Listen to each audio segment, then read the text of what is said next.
Vous en avez marre que votre téléphone tienne à peine quelques heures avant de complètement s'éteindre, ou que votre batterie ne dure pas assez longtemps, ou même que votre téléphone s'éteint aux alentours de 65 et 75%, alors dans cette vidéo, nous allons voir ensemble 5 astuces ou techniques pour vous permettre de booster considérablement l'autonomie de votre batterie, afin que votre téléphone tienne le plus longtemps possible. Alors la première astuce évidemment c'est d'éviter d'utiliser votre téléphone en charge. Je sais que ce n'est pas facile mais il faut arrêter cette mauvaise habitude. Car lorsque vous utilisez votre téléphone en charge, la batterie fonctionnant comme un accumulateur, elle reçoit une quantité d'énergie et en même temps perd une grande quantité d'énergie.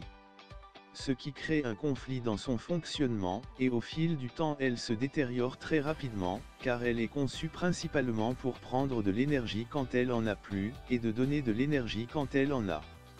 La deuxième astuce c'est absolument d'éviter de charger et de décharger complètement votre téléphone. C'est-à-dire éviter de charger votre téléphone complètement à 100%, et de la décharger complètement à 0%. Car lorsque votre téléphone est complètement chargé, votre batterie est dans l'incapacité de réaliser au mieux ses tâches, et d'assurer son autonomie. C'est un peu comme une personne qui mange de la nourriture jusqu'à exagérer, cela le ralentit considérablement pour effectuer certaines tâches à cet instant. Alors c'est pareil pour la batterie. Il est fortement conseillé de la recharger jusqu'au maximum 85%, et de la décharger au minimum à 25%. Donc l'idéal c'est d'utiliser votre téléphone entre l'intervalle 85% et 25%. La troisième astuce, est de charger votre téléphone avec son chargeur original, ou un chargeur de la même marque, mais qui bien évidemment a été conçu pour votre téléphone ou du moins pour les caractéristiques de votre batterie. Parce que quand vous utilisez un chargeur qui n'est pas adapté à votre batterie, soit le chargeur surchauffe votre batterie, soit il réduit considérablement son cycle de recharge ou endommage votre batterie. Alors évitez absolument d'utiliser n'importe quel chargeur pour recharger votre téléphone, si au besoin allez sur le site web de votre marque de téléphone pour avoir plus d'informations sur votre type de chargeur, pour avoir un chargeur de bonne qualité. La quatrième astuce concerne plus la partie logicielle. C'est-à-dire désinstaller toutes les applications que vous n'utilisez pas sur votre téléphone. Car bien que vous n'utilisiez pas ces applications, elles consomment votre batterie en arrière-plan. Si vous savez que vous pourriez en avoir besoin de ces applications dans le futur et que vous ne vouliez pas les désinstaller, alors je vous conseille de geler ces applications. Au moins elle ne grignotera plus votre batterie. Et aussi une fois après avoir fini d'utiliser une application, veillez à la refermer avant d'ouvrir une autre. Cela avantage beaucoup votre batterie et facilite la gestion de votre téléphone.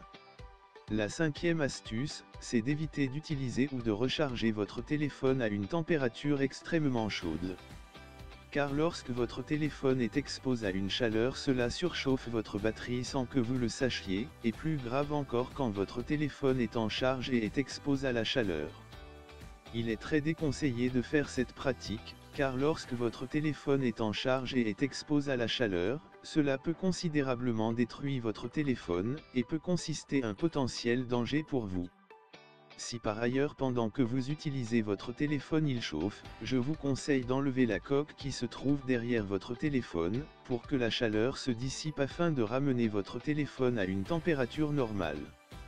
En bonus pour la fin, il faut très souvent laisser votre téléphone et sortez un peu prendre de l'air, par exemple aller marcher, admirer la nature, sortez admirer l'océan, allez faire du yoga, bref faites autre chose qui va vous éloigner un peu de votre téléphone et des réseaux sociaux.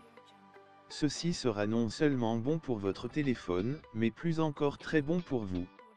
Vous pouvez bien évidemment utiliser votre téléphone comme vous le voulez, mais ne faites pas de ça votre unique passe-temps, ou une priorité absolue. Voilà c'est déjà la fin de la vidéo, si ces astuces ont pu vous aider, ou ont pu vous être utiles, alors mettez votre plus gros j'aime, et laissez un petit commentaire en dessous de la vidéo. Et abonnez-vous à la chaîne, et activez la cloche de notification, ça fait toujours plaisir. Quant à moi je vous dis à la prochaine vidéo, ciao.